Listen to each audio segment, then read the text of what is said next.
Angels of Death, the German killer nurse who took himself as a god.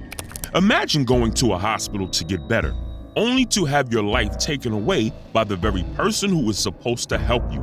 This is the disturbing reality that over 100 patients and their families faced at the hands of one man, Niels Högel, a former nurse in Germany.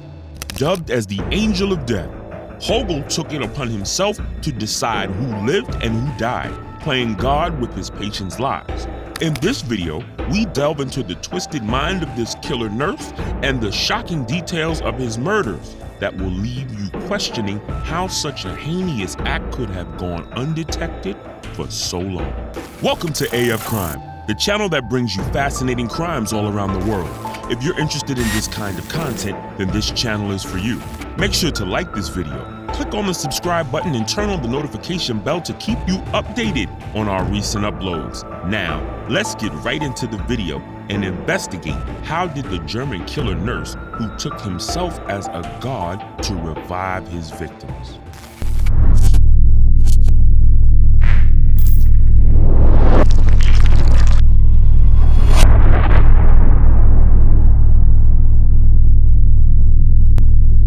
Niels Högel was born December 30th, 1976, and was raised in the coastal town of Wilhelmshaven, Lower Saxony.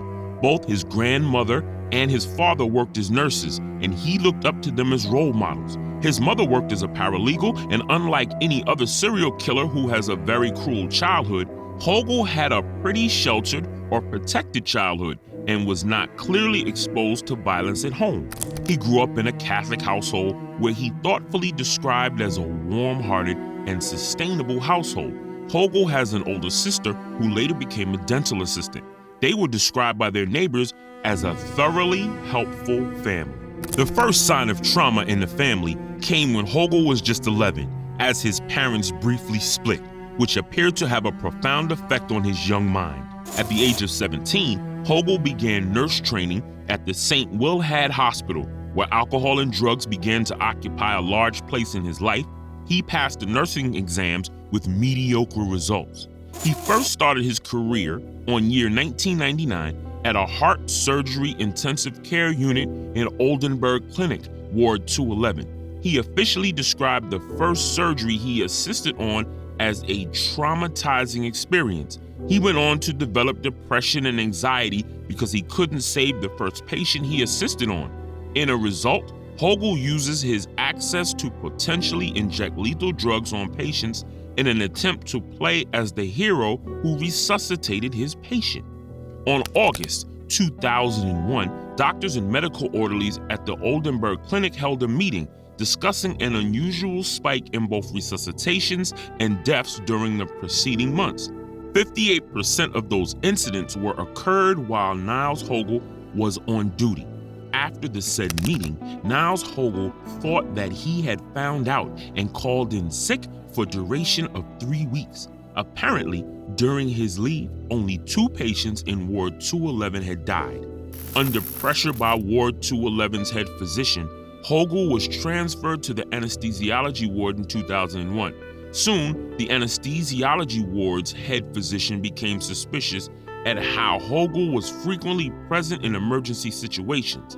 The following year, the Oldenburg's clinic head physician confronted Niels Högel after multiple patients under his care had been found in a life-threatening condition for seemingly inexplicable reasons. On December 2002, Högel was transferred from Delmhurst Clinic, where emergencies and fatalities, mostly due to arrhythmia or sudden decrease in blood pressure, began spiking while Högel was on duty.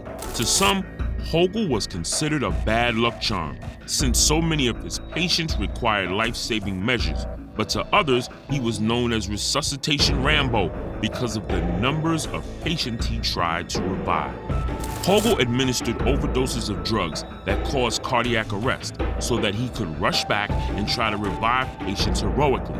While he enjoys the pleasure of being the hero, reviving a patient that he himself attempted to kill, some patients did not make it. Despite the curious number of patient deaths under his care, no internal investigation was ever opened against him.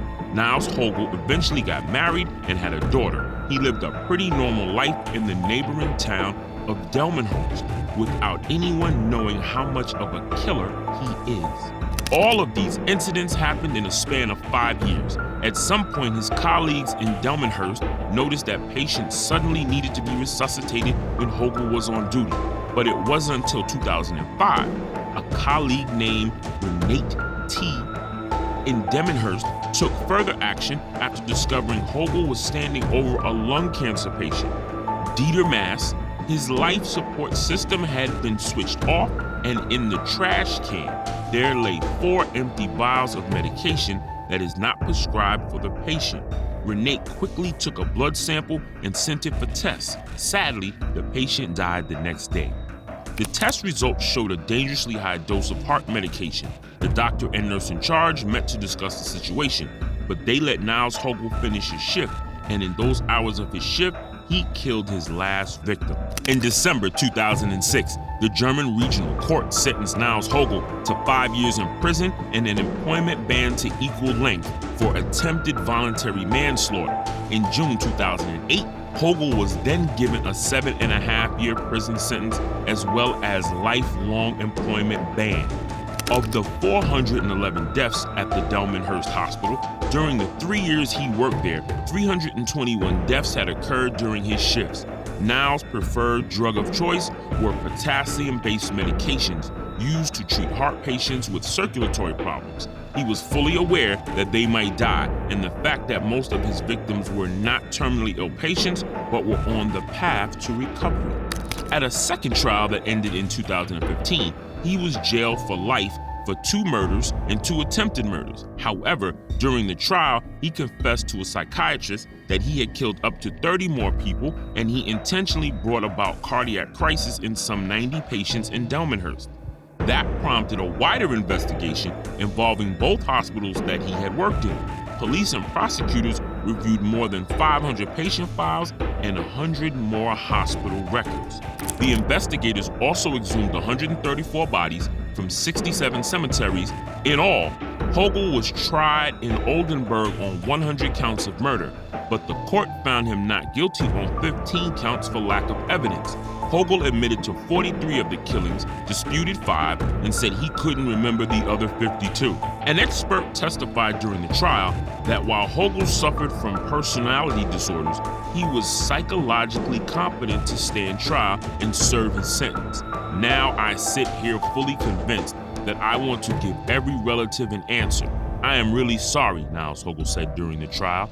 In his closing statement to the court, Högel expressed his apology and saying he realized how much pain and suffering he had caused with his terrible deeds. In January 2018, the Oldenburg State's Attorney Office pressed charges against Högel, accusing him of having murdered 100 patients between years 2000 and 2005. The deceased were aged between 34 to 96 years old. Police suspect that Niels Högel's final death toll may be more than 200, while one spokesman for a group of the victims' relatives put the number as high as 300, but the court was unable to say for sure because of gaps in his memory and because many possible victims were cremated before autopsies could be performed. As of 2020, Högel was believed to have claimed 300 victims over 5 years, making him the most prolific serial killer in the history of peacetime in Germany.